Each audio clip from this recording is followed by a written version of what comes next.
上回说到，安妮路开始了毁灭空岛的行动，释放大招攻击空岛全岛。空岛人与山地亚人纷纷乘上逃生船向青海逃命。另一边，路飞为了追赶安妮路，拖着巨大的金疙瘩在藤蔓上飞奔。二人第二轮对决即将开始。巨大藤蔓下方，罗宾和乌索普等人聚集在这里，无力地看着安妮路的雷电雨袭击着整个空岛。安妮路的方舟正向着藤蔓正上方缓缓移动。罗宾知道安妮路的最终目标是黄金钟，这件事引起了韦伯的警觉。他质问罗宾，一个外乡人怎么会知道这么多？罗宾表示，智商在线的人都能看出来，巨大的擎天藤蔓从山多拉城市的中心穿过。从最初的山多拉地图可以得知，这个地方正好就是黄金钟的位置，所以十有八九黄金钟就在藤蔓的顶端。韦伯和甘福尔都惊了，我们找了这么多年都没有找到，从来没想过会在藤蔓的上面。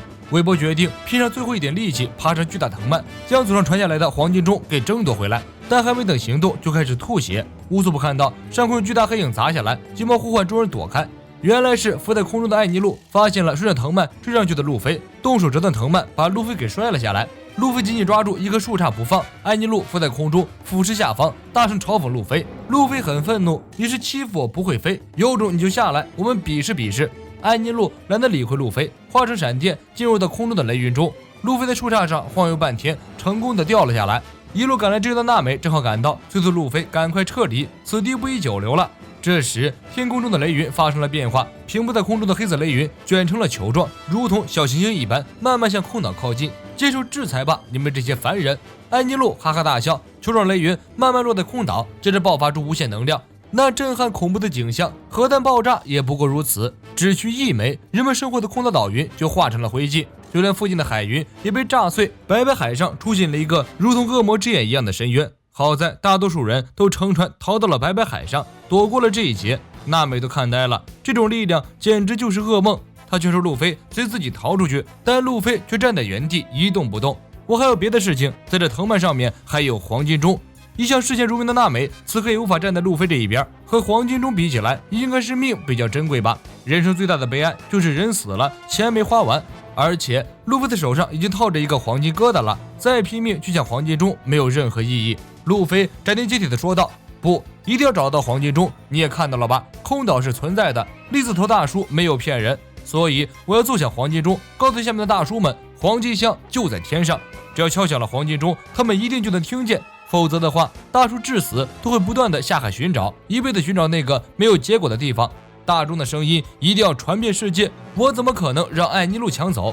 路飞最终说服了娜美，独自一人再次登上巨大藤蔓。在艾尼路的方舟经过时，伸手扒住方舟的船舷，艾尼路发现后，一脚将路飞踢了下去。路飞站起来继续攀登，艾尼路继续将路飞打下来。没有人可以阻止我，永别吧，橡胶男！更下一层的岛云上，索隆阻止了想拼死夺回黄金钟的韦伯。路飞说过，他要敲响黄金钟，他说了就一定会做到。他的目标和艾尼路一样，谁输谁赢还不一定呢。艾尼路乘的方舟在藤蔓上方的岛云上寻找，果真找到了黄金钟楼和黄金大钟，这就是山多拉引以为豪的无价之宝。400多年来，山地亚人和空岛人为了它发生无数次流血战争，现在这个宝物归自己所有了。岛云下面，路飞还在坚持不懈地向藤蔓上面冲，但是金疙瘩太重了，严重影响了路飞的发挥。娜美被路飞的执着所打动，打消了逃命的念头。安妮路现在应该找到了黄金钟，如果放任不管的话，接下来他就会毁灭空岛，包括自己的伙伴在内也会被消灭。保命的唯一办法不是逃走，是阻止安妮路。娜美快速转动大脑，想到了一个能够到达上层空岛的办法。娜美利用叶子向下面的伙伴传递信息，让伙伴们帮忙向西砍倒巨大藤蔓。甘福尔很快想到，安妮路所在的位置一定就是西边。就在大家犹豫不决的时候，安妮路的第2颗原子弹雷云已经降下来，规模比刚刚还要大。这要是落在白海上，可能就要彻底终结空岛了。索隆当机立断，拔出刀来冲向巨大藤蔓。空中的艾尼路通过新网感知到了索隆的行动，立即降下雷电阻止。索隆敏捷地躲开艾尼路的攻击，手起刀落，将藤蔓的一部分砍断。雷电袭来，将索隆击倒，而巨大藤蔓依然屹立原地一动不动。乌索普急了，本来他急着逃走，现在他急着结束这一切。索隆已经砍到一半了，眼看就要成功，这种机会怎么可能放过？乌索普冲到藤蔓下面，掏出一大把的火药，一顿扫射。韦伯看着乌索普的样子，冷哼一声，一脸不屑。夺回黄金钟是祖先大战士卡尔格拉的遗愿，真不知道这些外乡人跟着掺和个什么劲。罗宾向韦伯缓缓讲述了冒险家罗兰度的故事，世人都叫他大骗子，他的子孙却相信了他，日复一日，年复一年的寻找黄金箱。路飞相信，只要敲响了黄金钟，他的子孙就会听见。挺傻的，放弃了逃命的机会，但是却很浪漫，不是吗？韦伯听后泪流满面。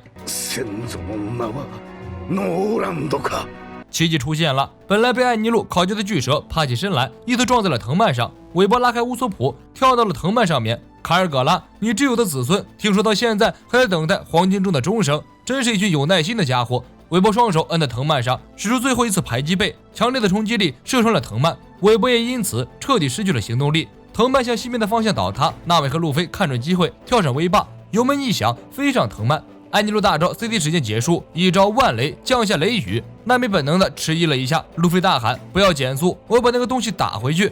艾尼路对路飞产生了心理阴影，坚决不想和路飞正面硬刚，利用雷雨远程打击，阻止路飞靠近自己。密集的雷雨击毁了藤蔓上的岛云，将下方的遗迹也一并摧毁。由于雷雨的袭击，巨大藤蔓彻底倒塌，娜美和路飞急速飞驰，从藤蔓的顶端飞了出去。路飞猛地踩了一脚威霸，借由威霸的力量腾空而起。安尼路操控核弹级别的雷云缓缓下坠，路飞直接一头扎进了雷云之中。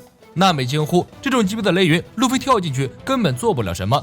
路飞不管不顾，冲进雷云中，一顿重拳出击，利用手上金疙瘩导电的性质，把雷云里面积攒的电能搅得一团糟。就在所有人以为路飞要输的时候，球形雷云裂开了缝隙，接着在空中炸开，阴沉沉的天空顿时云开天明，晴空万里，阳光照耀在空岛每一个人的脸上。岛云下一阵欢呼，伤痕累累的韦伯燃起希望，爬起身来，歇斯底里的大吼一声：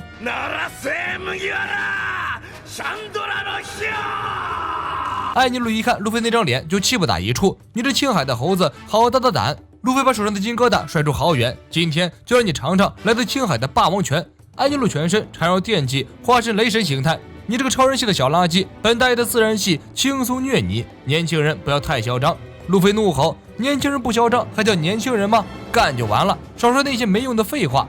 路飞冲上前，一脚踢中了艾尼路的脸。艾尼路反手刺出矛枪，从后面偷袭路飞。路飞将矛枪死死抓住，矛枪上的高温把路飞的手烫得直冒黑烟。松开的话，他就会重新跌回下层的岛云。接着，艾尼路就会释放大招毁灭空岛，但死抓着不放，矛枪就会慢慢刺透他的身体。你要怎么做呀，橡胶小鬼？路飞咬紧牙关，一想到空岛那些人绝望的脸，路飞就感觉气涌全身。他向后跃起，挣脱了艾尼路的矛枪，向下层岛云坠去。艾尼路大笑几声：你小子还是放弃了呀！路飞抓住下面一块岛云，卯足了劲儿窜了回去，抡起金疙瘩冲向艾尼路。去你妹的大耳垂，吃俺老孙一拳！艾尼路拿出2把黄金矛枪挡在面前，你小子找死！路飞抡起金疙瘩，挥拳黄金拳，将艾尼路的方舟抡了个稀碎。大金球重重砸在艾尼路的脸上，把艾尼路锤了出去，直击半空中的巨大黄金钟。庄严空灵的钟鸣声响彻整个空岛。这是一个经历了400年的奇妙旅程，为了这一刻，黄金钟再次被敲响。山地亚人一代又一代与空岛人争夺阿帕亚多和黄金钟，罗兰度背负了400年的骂名，他的后代在屈辱中一辈一辈的苟活。当钟声响起的时候，一切也就圆满了。持续了400年的天空战争宣告结束，背负骂名的罗兰度一族终于洗刷了屈辱，光明正大的在这个世上延续。黄金钟的声音如路飞所愿，传到了青海的加亚岛上，库利凯听得清清楚楚，空岛的存在得到了印证。很久之前，空岛的传说就存在。为什么加亚岛附近的海域会出现比巨人族还要巨大的人影？有人说那是因为天上有人，当强烈的阳光照在天空人的身上时，他们的影子会映射在远方天空的浓雾中，那个影子看起来就像是巨大的怪物。空岛是存在的，罗兰度所说的黄金箱就在天上。库利凯欣慰地笑了，我的祖先不是骗子，你要告诉我的就是这个吧，小鬼。空岛人和山地亚人冰释前嫌，放下了400年的恩恩怨怨，决定一起在阿帕亚多上生活。黄金钟和黄金钟楼重新归位。山地亚人的祖先曾经竭力守护的最宝贵的东西就是这座大钟以及下面的历史正文。罗宾通过解读文字看到，这块历史正文上记录着古代兵器波塞冬，而在黄金钟楼的底座刻着另一段话，让罗宾更加震撼。上面写着戈尔迪罗杰到此一游，将文字引向最后的方向。罗宾惊了，海贼王也曾到过这里。历史正文分为情报历史正文和路标历史正文2种，罗杰一定是已经知晓了这块历史正文上面的内容，到达了最终之地。与此同时，草帽一伙在路飞带领下，偷偷摸摸的在山多拉遗迹之中挖出了许多金银珠宝，准备跑路。而山地亚人为了感谢草帽团做出的贡献，决定将黄金钟楼的一根巨大的黄金柱子拿下来送给草帽团。草帽团一见一大群人浩浩荡荡的走来，顿时慌了，以为是来追捕他们的，二话不说，动身跑路。空岛篇到此结束，我们下一个篇章见。